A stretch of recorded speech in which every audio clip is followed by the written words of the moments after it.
Hello and welcome to episode 17 of the Portadown Preview Show. This is going to be the last episode of the preview show for this season. I'm Neil, and alongside me as always, I'm joined by Dave Wiggins. Dave, how are you? Did very well. Is this going to be the last one because we'll have an away match to Ballymena, or we're going to talk about that tonight? This is all part of this is the last one. Dungannon and Ballymena will be part of this one. Right. Oh, very good. Yeah. All right, I'm not prepared for that. I haven't done any statistical research for the Ballymena away match, other than the tanked us 4-1 the last time we were there. Well, there you go. And then to celebrate it being the last, well, not celebrate, but to commemorate it being the last episode of the season, we're joined by not one, but two guests today. So first of all, we're joined by Alan Curran, who is the Vice Chairman of Portadown Youth. How are you, Alan? Not too bad. Thanks for having us along. I don't think we can just leave it as Vice Chairman of Portadown Youth because, there's many other things that Alan could be called as well. But maybe not for this show. That would be the thing. It goes out daytime, doesn't it? It does. I was just going to say that you, being a couple of years older than me, you're now the oldest ball boy in the Irish League officially. Well, that would be true. Well, no, technically I wouldn't be the oldest because Simon Egan stands the other side of the goal, so he would be the oldest by a fair few years. So. Oh, a fair few? Right, we'll have to get him on sometime to defend himself. You're very welcome, Alan. Very good. We're also joined by the head of Portadown FC Media, Mark Beattie. Mark, how are you? Not too bad. The head? I wouldn't say that now. But... Big round head of Portadown Media. Tell you must be scraping the barrel if you have me on as a guest. Well, here, we wanted to put a face to the voice because you are the voice of We Are Ports TV. So, I apologise profusely for that. About your face or about your voice? Both. You're very welcome, Mark. Beautiful. We'll have to get you on because you've got the face for the show. You do the match day live, obviously, but and do it very well, of course, with Johnny. Yeah, it's a bit of fun, isn't it? That's a lot of fun. Yeah, I watched it fully, all of it, for the first time there at the weekend. It was really good. Really enjoyed it. So. It's good. It's a nice wee. I think it's a nice wee extra thing for supporters who haven't been in this season. Just it gives you a wee bit of. It's like arriving early at the match and getting a burger and chips and a pint and mingling with people. You actually get to hear a wee bit of chat before the match starts. So I think it's great. Yeah, I kind of liked it before when we had the players warming up in the feel and stuff. So you sort of feel like you're almost there, you know. No, absolutely. And it's been a really welcome addition. Obviously, there you touched upon fans not being in the ground, but for the Dungannon game next week, they will be in the ground, but we'll touch on that later on, sure. And we'll get straight into Saturday's result there against Carrick Rangers, which guaranteed us 10th place at the very least. So, Dave, we'll start with you. I think we said this from the very beginning at the start of the season. If you're offered 10th place, you'd have bit your hand up for it. Are you happy or you want to push for more now?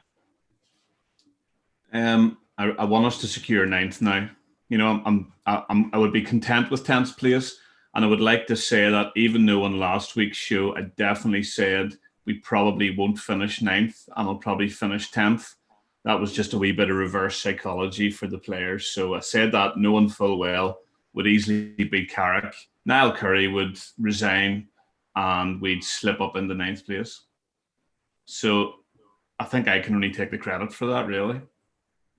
Excellent man management. Yeah, Saturday was a bit strange. I think Portadown actually winning the game on Saturday, and it was a good performance. I think that was completely overshadowed by what happened after the game. So I suppose we'll touch on that just a wee bit. Mark, were you surprised what happened to Niall Curry after the game?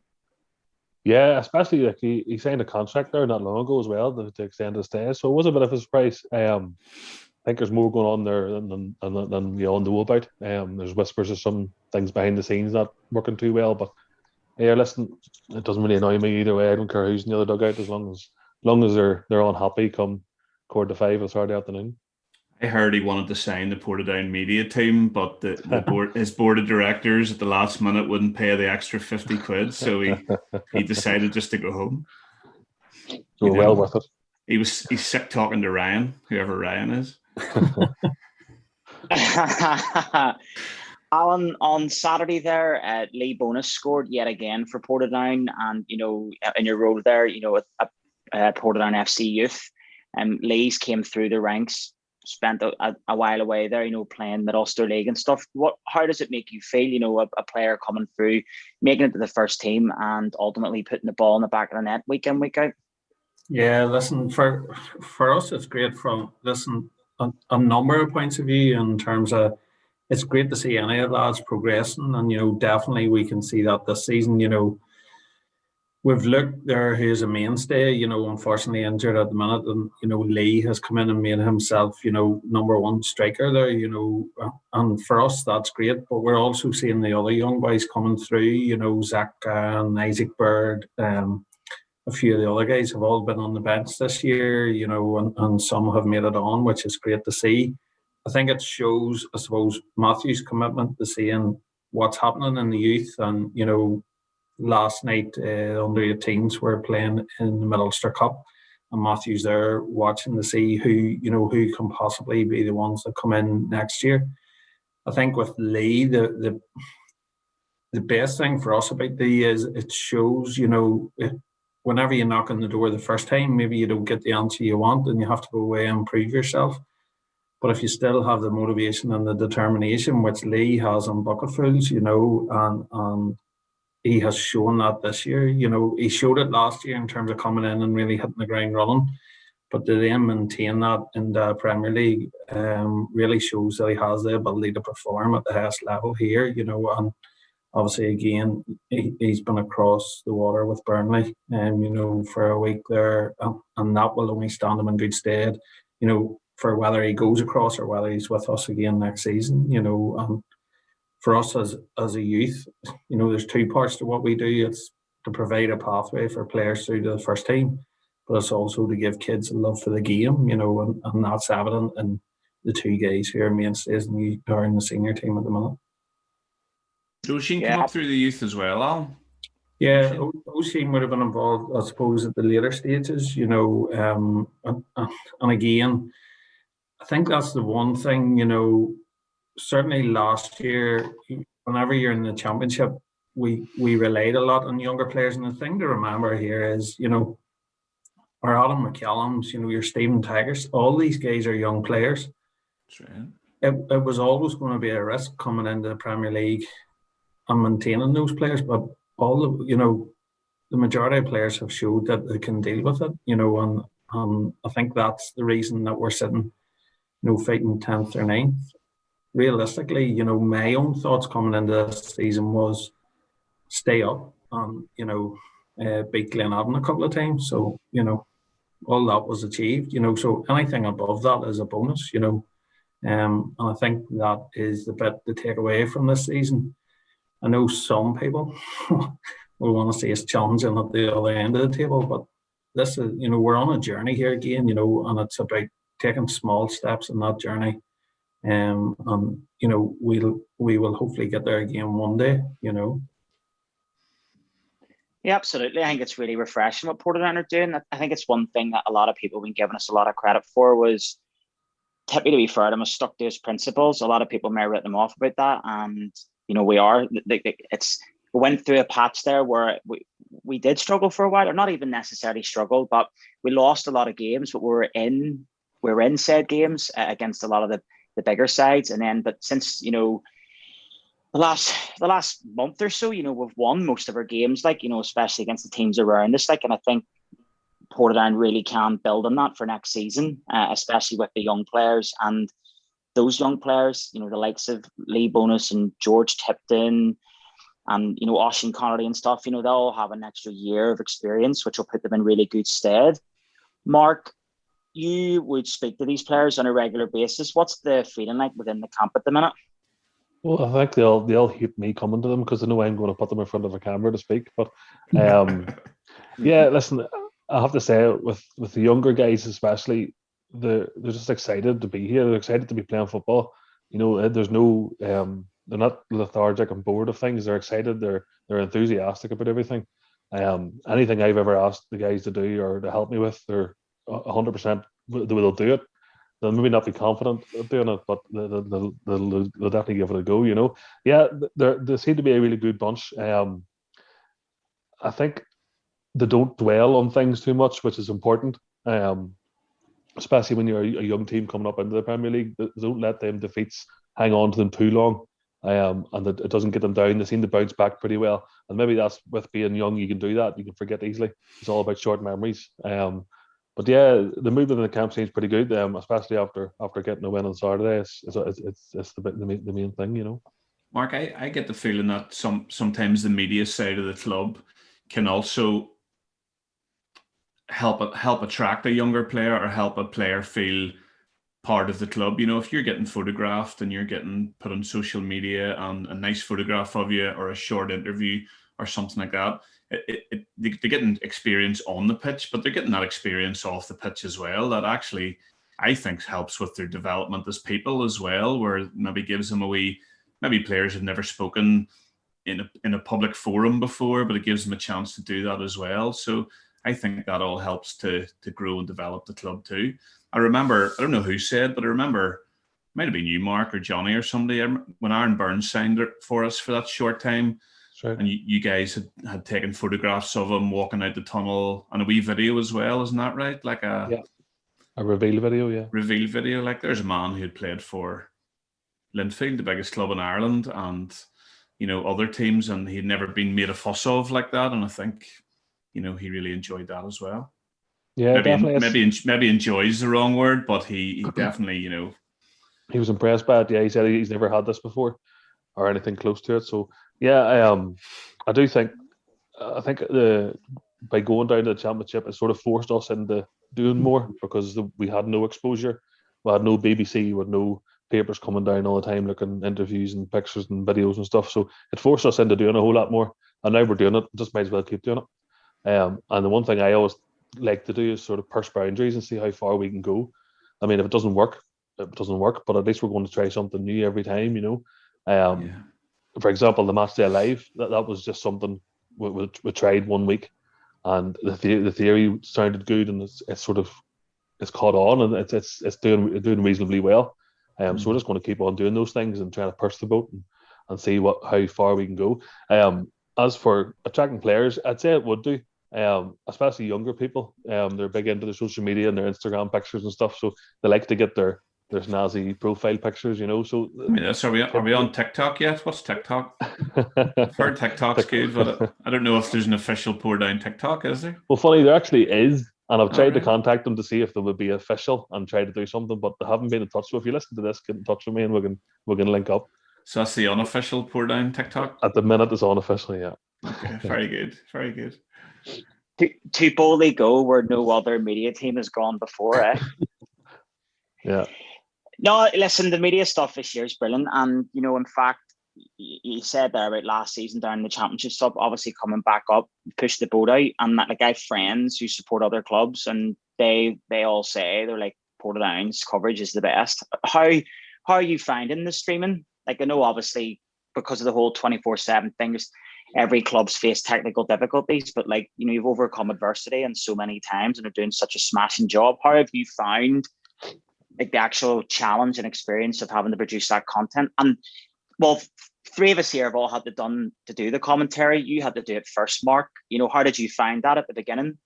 Nerve-wracking. It was nerve-wracking. You just the whole thing was a challenge, to be honest with you. It's getting the whole thing set up from scratch. You say they're about 24/7. We have never had a problem with 24/7 outside of a few issues with IPTV and stuff like that, but there's nothing we can do about it. Any issues we've had are simple internet issues within the club, which we've got sorted. Unfortunately missed out in one game, but we've got it sorted for the next one after. But in general, listen, the late Ronnie Stinson actually was the man who put his money behind it and give us the budget to go and do it. It was him sort of stumped it up at the start, and he gave us a wee bit of cash to go and get started, and it's thanks to that it was able to do. Now we're one of the only clubs in the league that do our own streaming completely. We don't rely on any outside people coming in to film, to do the producing, to do the commentary, do all that stuff. As far as I'm aware, most clubs, if not all of them, use 24/7 to do their camera work and their producing work and stuff. So it's all done in-house. The only thing that we rely on 24/7 for is the actual hosting the video and doing the paywall. Which means it's profit for every stream you sell. It's profit, whereas some of those other clubs maybe have to their first 100 streams are to pay 24/7 to do the production and everything. Isn't that right? I'm not too sure what way it works out money wise, but yeah, they would have a bigger cut to pay the 24/7. The only thing we are paying them at the minute is just a small hosting fee basically per stream. So it means more money coming into the club. But it can't be done without the work of Matt Gregg and Matt Wright. Really, them two guys are the bones behind it all. With Matt Gregg on the camera and Matt Wright doing his producing, it's really his experience of doing it. Not maybe experience, but he sort of knew what he was at, sort of. So by doing a few tests, we sort of got up to speed pretty quickly. Yeah, it's been really fun, to be honest with you, to do it. There was a time in the middle of the season where things weren't going too well on the pitch, and that makes it harder. It just, your enthusiasm and whatever is a bit harder to go through. But as soon as you pick up a win and you get your first couple of goals on commentary, you're flowing, you know. I remember us before Carrick had theirs set up, Mark, you and me went up one Tuesday night, pissing rain, freezing, and sat up in Carrick's wee stand on a plastic seat beside each other. Yeah. Well, we get beat 4-1, 5-2, 4-1. 4-1, yeah. We took the lead. That was Chris Lavery, was it? Yeah. And then the rest of the night, it was miserable. For the second half, it was just like, it was nothing to talk about. Somebody passed it to somebody. Who cares, you know? But you're right. Whenever you're scoring and whenever we're getting last minute winners, and it's interesting. It's a much more enjoyable experience. Like the one thing I actually found, is that you just throwing in there that you got the last minute winner against Larne there, Dave. He did. Lee Bonus scored it, I think, not me.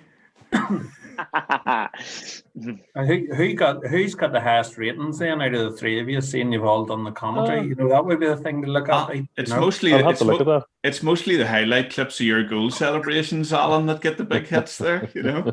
And I actually got pulled by Ronnie Thompson again for celebrating too much. He says ball boys aren't allowed to celebrate. Let's be honest, I don't think any Portadown fan hasn't been pulled by Ronnie Thompson at some stage for over exuberant celebrations. No comment. Oh. I've been pulled before as well. It happens to the best of us. Jeez. Shall we just end it there? Maybe that's a good idea. Anyway. Oh dear. But here we've actually completely glossed over Saturday there. We actually haven't really spoke too much about the performance. Alan, what did you make of it first and foremost? Yeah, I think Saturday we definitely tried to play football, you know, and it was evident that was the game plan, you know, to keep the ball moving. And it's that bit whenever you get the opportunity, then you have to take it. And that's, you know, the bit with Lee, like, you know, the ball comes in and then there's, you know, the deflection or whatever off the keeper. But he can react to it, you know, and that's the piece. And then to me, they didn't give up in the second half with plenty of chances. And, you know, yes, you know, you're relying on a penalty, but it just shows you how important it was, you know, in terms of they then go back up the park and score. But it really, listen, this year I've been lucky to be able to go to the games, you know, and to stand at the back, you know, we laugh about doing ball boy and that sort of thing, but it gives you a different perspective of watching the game, you know, from behind the goals. And like I have been really impressed with like a Jacob Kearney. You know, you get to watch all the goalkeepers in the league, and to see a guy of 19 being one of the outstanding goalkeepers in the league, not only from, you know, his saves, etc., but his communication. He doesn't roar, he talks when he needs to, you know, and as somebody who coaches young kids as well, you know, it's a joy to watch him playing, you know, and I think, listen, there's other examples of that right through the team, but certainly on Saturday to see them playing football and getting the opportunity to play, because you don't always get that opportunity against the bigger clubs. But nearly some of the stuff that we were saying earlier, you know, if you look at our home results against the bigger clubs, you know, the top six, there was one goal in the majority of them. I think there was one of the games that it was a wee bit wider, but to me, that tells you that you're competing. There's still development work to do, you know, and Matthew will know that, you know, that he probably has his eye on 2-3, you know, players, and that's the bit that if you can constantly improve every year, then you're moving in the right direction. So. Do we think goal difference may come down to the difference between finishing 9th and 10th? I could see both teams winning one more match each. Yeah.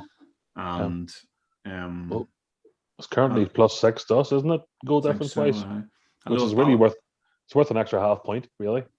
Yeah, we're recording this during the Linfield Ballymena Cup semi-final, but if Ballymena happened to, that'll be.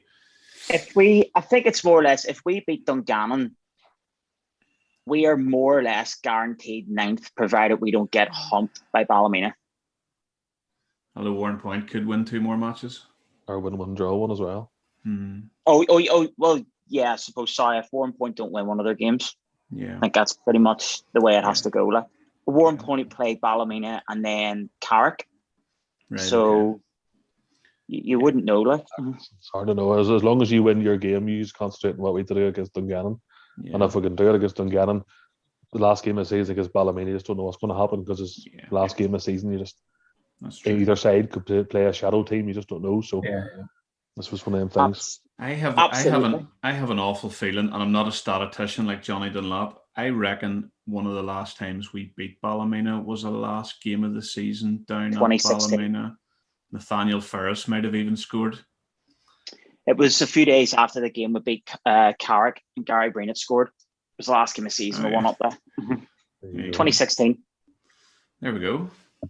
So, but we don't have a great record up there. To be fair, we don't have a great record at all. Like so, not at all. No, I could see us getting 3 points, and I could see Warren Point getting 3 more points by the end of the season as well. So that would be all right. I would love to see us finish in 9th now, because I think it'd be a nice positive little reward for the players and coaches. But finishing 10th wouldn't be a bad thing either. Well, the way I've looked at it is that's your league table, the bottom 4, and if you finish 9th, you've won the league basically. So we'll get the trophy out. Right. Well, here you've mentioned Dungannon there, and that's obviously our next match, which this rate isn't for another week from when we're recording it. So it's mad. It's so strange because you're used to playing 2 games a week within a few days of each other, and suddenly it's like I feel like I've barely kicked the ball. Yeah, it's slowed away down. It's very strange. Dungannon's up next then. Mark, we'll start with you. The fans are back, albeit in limited numbers. Are you looking forward to that? I honestly can't wait. There was a time a couple of weeks ago where I was ready for the season to be over. It's soulless at the ground. It feels like training games, even though on the pitch it's still all action. The guys are still putting in the effort and they're still flying in the tackles. But there's just like Paul Finnegan hit that tackle on Saturday against Michael Smith, fantastic slide tackle, and there's usually a big roar from it. But there was a couple of people shouting, but it's not the same. So I personally can't wait to get some people back in. It's not everybody, but I just hope it's hard to know if the fans will all come back in their droves, because people are a bit. I don't take it back. It is the end of the season and there's not a whole lot to play for. But I just hope the fans do come back out again and give the players a send off I think they deserve for the effort they've put in this season. So I'm hopeful of a decent wee crowd and a bit of noise again and a bit of life back to the place, because I wouldn't mind a wee sing song just to end the season. Neil Grant, if you're listening, make sure you bring that drum. Well, you're on commentary, so I hope there's no sing song. No, there won't be.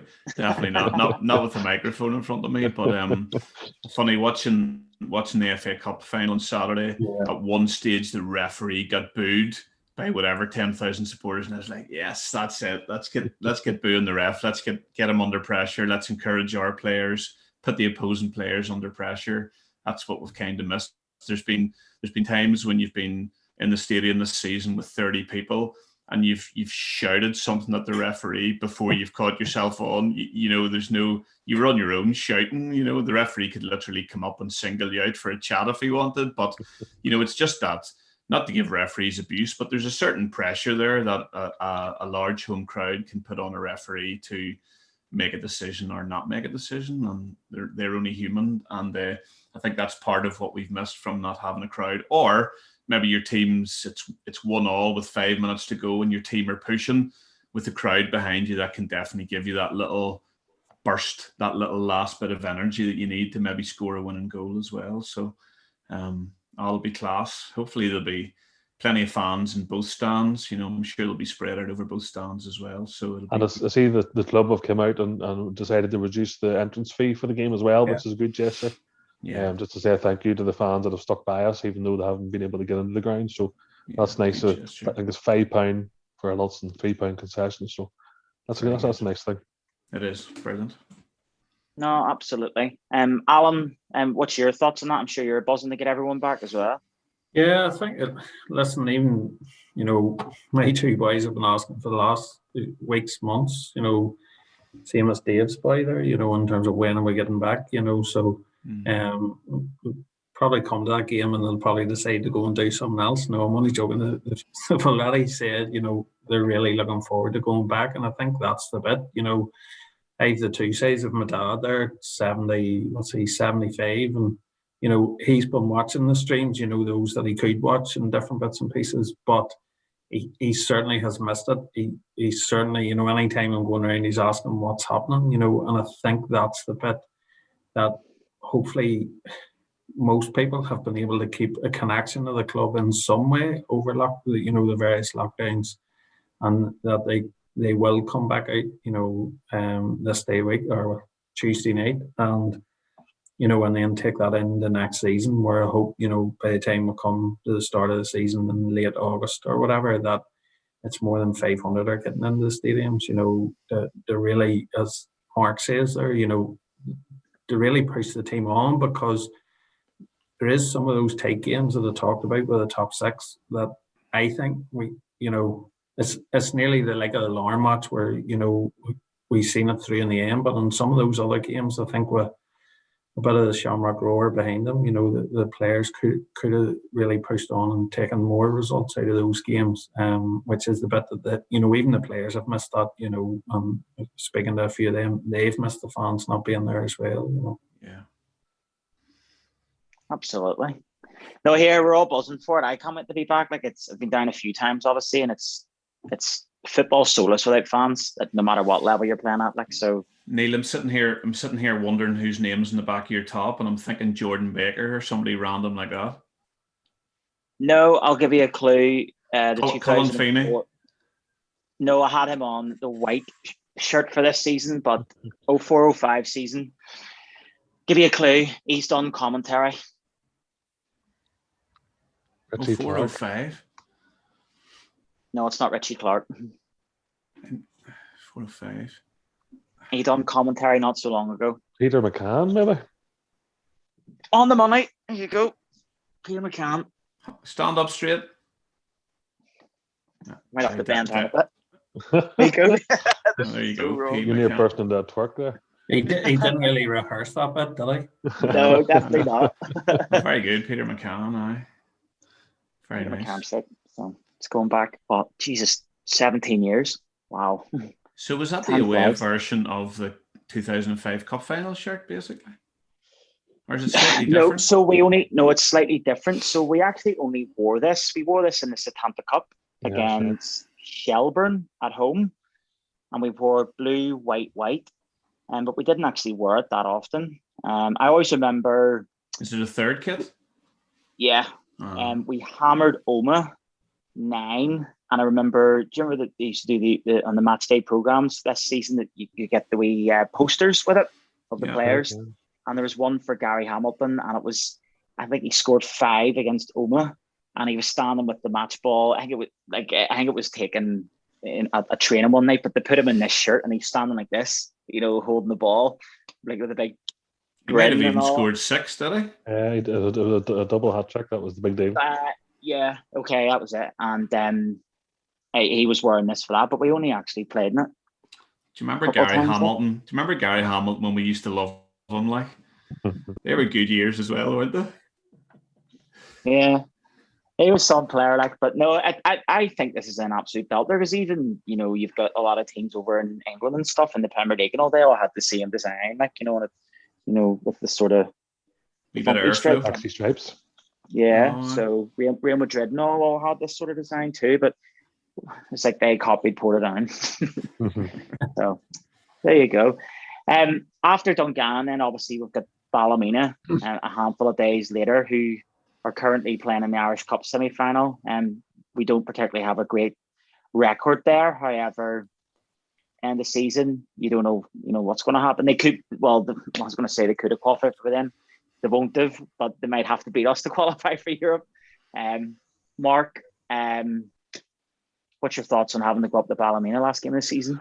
They're getting beat 2-0 here by Mark, so they're on their way to the Irish Cup if that there you go. reflects your answer. It's probably, we talk about places that are soulless without fans, and that's one place. It's the worst place in the world to go to because the wind just blows right through it. And with them, when there's no fans, it's even worse.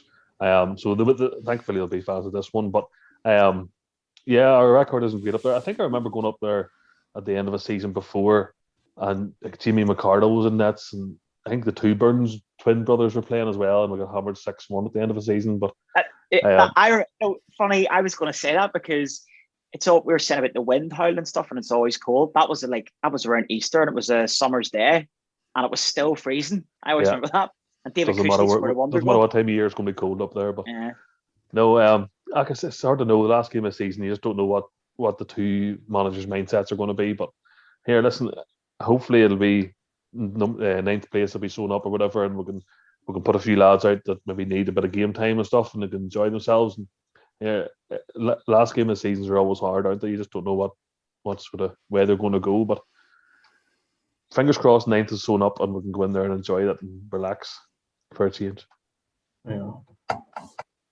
What about you, Alan? What are you thinking for Ballymena away? Have you ever had good memories up there? Well, some of my earliest memories up there were like, I am not a bit older than you boys, so like late 80s, early 90s was Ballymena was always a good trip because, you were that wee bit elevated in terms of, the stand, the old stand as it would be there now. And the thing back in those days, like we were taking bus loads of people, so the atmosphere, no matter where you went, was always good. And, back in them days, you were winning most weeks, so it's always, I always attached nearly a ground as a thought back to those, early days whenever I was, 12, 13, 14, probably the same age as my middle boy is now, and I think, listen, people who know me from other, like I'm involved in the Northern Ireland Supporters Club in town as well, and it's, all this is about creating memories, you know what I mean? And like my dad brought me across, took me all the grounds, like home and away every week, away in the Seagull Reds bus, and the crack was just mighty, so that's why I think that, getting the supporters back in is critical. Going to Ballymena, that last match of the season, yes, it'll be a hard game. They may need the 3 points. Their goal difference compared to Glenavon's is, there's a massive difference. Like I think they're sitting on maybe plus 15, 16 goals compared to Glenavon, who's near even Stevens, so it's really, I suppose, you would hope going there, if we need a result, that they've nearly already secured, that berth for 7th spot. But it's been a hard place to go over the last couple of years, so it's no doubt going to be a hard place to go for the last game of the season, Yeah, absolutely. So looking past the Ballymena game, obviously further down the line, Alan, you're the man to speak to in this department, the new head of youth, and what's the plans down the line, for the youth team, and the link between the youth and the seniors? Yeah, so I suppose over the last couple of years, there's been a closer working relationship between the youth and the senior club, and listen, his name's already been mentioned this evening. Ronnie Steenson was the driver in this. Ronnie really came in the youth, probably going back 5 or 6 years ago now, and really said that he wanted a closer relationship. He's seen the benefits of the two working closely. So over that time, he worked really hard to push to bring us in, and that has seen, closer relationship. Both teams currently sponsored by the same sponsor.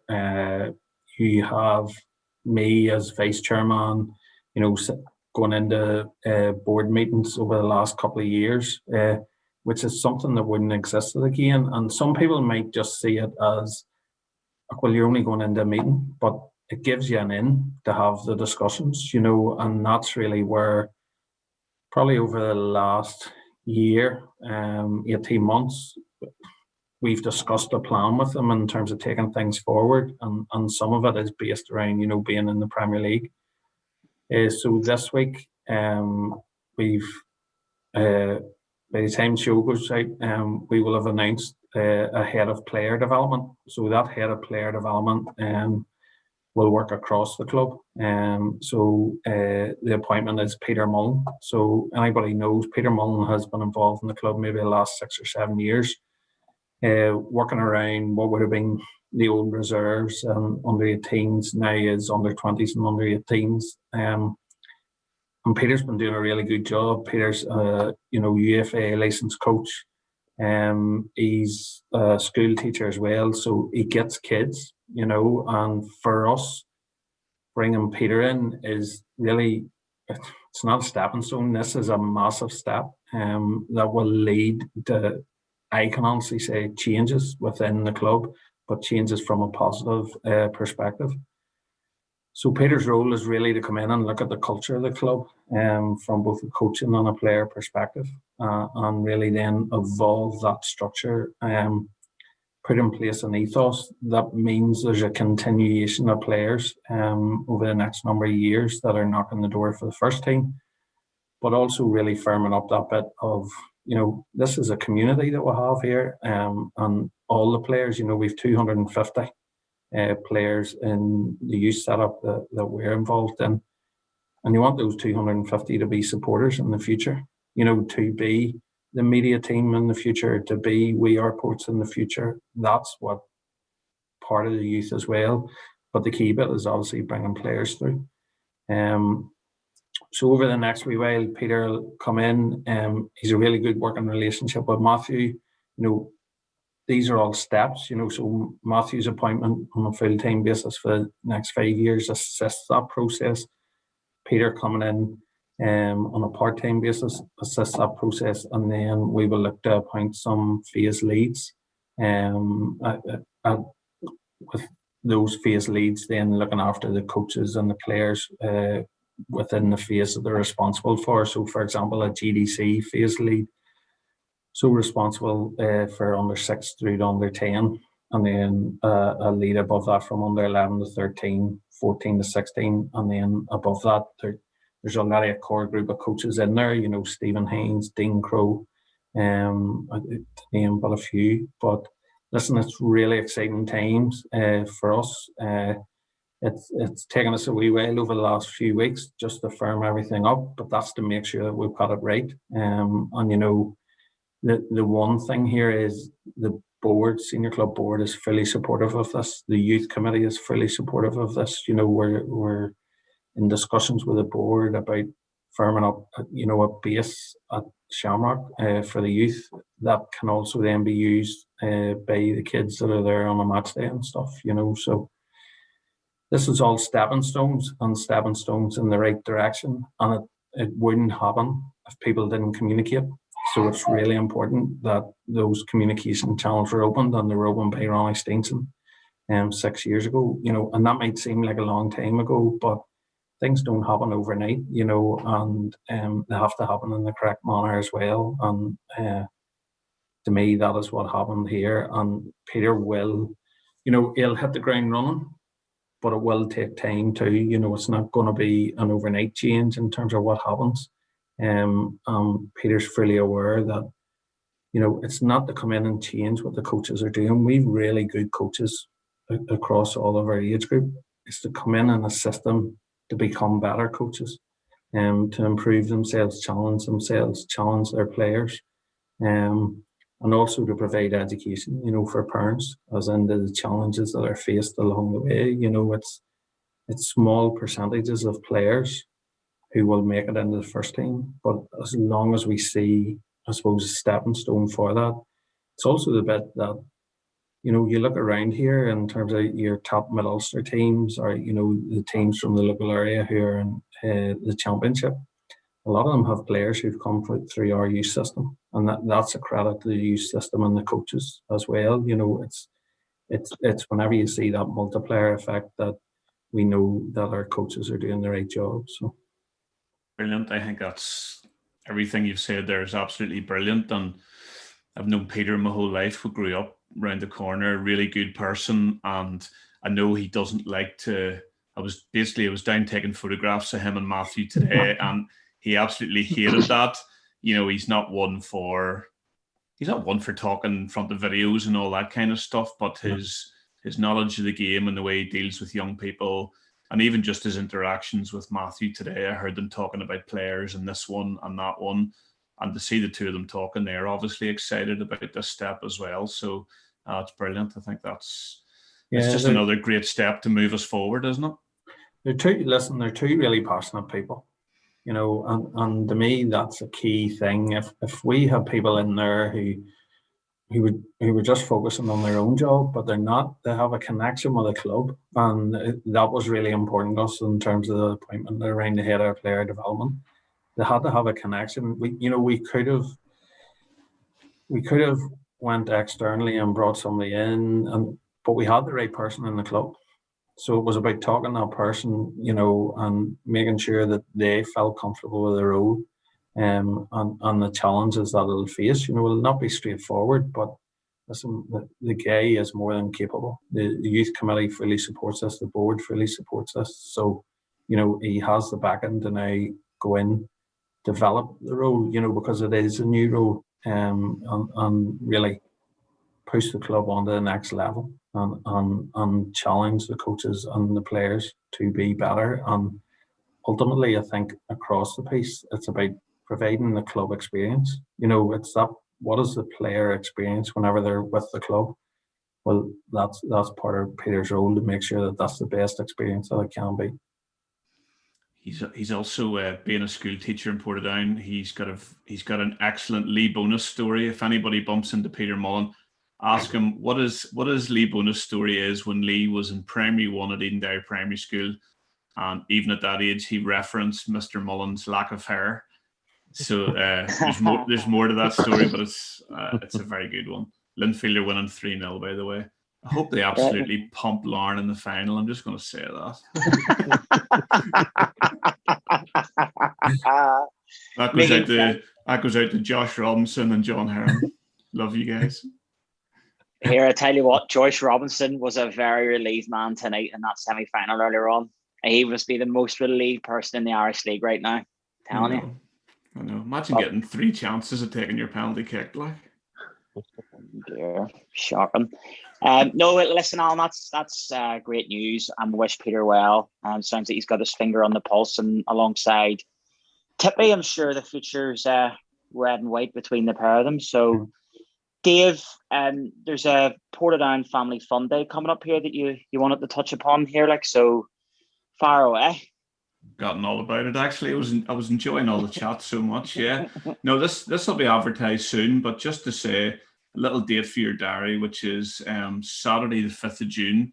So at Shamrock Park from 4 to 7 p.m. we're basically going to have an end of season family picnic and awards presentation. So it's just a chance for people to be together.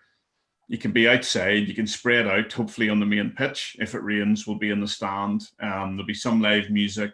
There'll be speeches and awards at 6 o'clock. There'll be penalty shootout and raffle and bouncy castle, drinks facilities, food vendors. It's a chance to mingle and have a conversation with players and managers as well. And we're looking forward to that. And it's really for supporters. You know, we usually have an end of season dinner, and we usually have some kind of fun day. Obviously, there's certain restrictions on us and in place. So it's just a chance to combine all those things, but to end the season properly, and have a chance to give out players awards and stuff as well. So coaches, players, supporters, the local community and families are all very welcome to that. And there'll be a bit more information going out later this week as well. So that'll be good. Good stuff indeed. Will there be any media training classes at that, Mark? I think I'm due a day off, so I'm going to enjoy the picnic by myself. Mate, bring the family at least. Like. Oh, I have to bring them. That's right. Yeah. Yeah, it is a picnic. You can bring your own, but also there'll be food vendors, and there'll be an ice cream van and all that kind of stuff as well. So that'll be nice. Be a nice way to end the season, I think. Yeah, absolutely. Yes, well, speaking of the end of the season, this is the end of the preview show for 2020-2021. Do you want to? Thank God, to be honest, it's the last 4 weeks has really dragged on. Like, any lasting words you wanna say, Dave, before I say mine? I'm pretty hopeful we're going to have one more show looking back on the season, aren't we? And we'll maybe look out for that. I think we'll do some awards, not serious ones, and we'll get a few players on and maybe have a wee bit of crack with that. We'll have to sit down and plan that and see what we can do. But I think it'd be nice to look back over the whole season and just have one more bash at it for a wee giggle, you know. Well, that'll be the review show. Nice. So it's the spin-off from the preview show. Is it review or review? That's what I don't know. Review's a bit American. Mark would like that. He loves his American sport, like, you know. There's nothing wrong with the NFL, Dave, now. Defense. Hopefully the Portadown defense is on point on Tuesday night. Before we wrap up, I just want to say, Mark, thank you very much. You contacted myself and asked me to get on board with this. I just want to say thank you. I've had an absolute blast doing this all season alongside Dave and the variety of guests that we've had, you know, ranging from players, ex-players, and friends in the media. It's been absolutely brilliant. And media friends. Ooh, media friends. all from Carrick Fergus, by the way. Your Michael Clarks and your Paul Gilmores of this world. Don't forget Gareth Hanna. Come on. Yeah. Okay. All right. Yeah. So. And many more. Hopefully, get them on next season. We'll give them all a shout out when this airs. But just want to say thank you very much for the opportunity. It's been an absolute blast, and thank you thank you all for coming on tonight. It's been a good way to wrap up the season, and fingers crossed we can get 6 points over the next 10 days. Right, good stuff. Thanks, guys. No bother. Thank you. Cheers. See you later.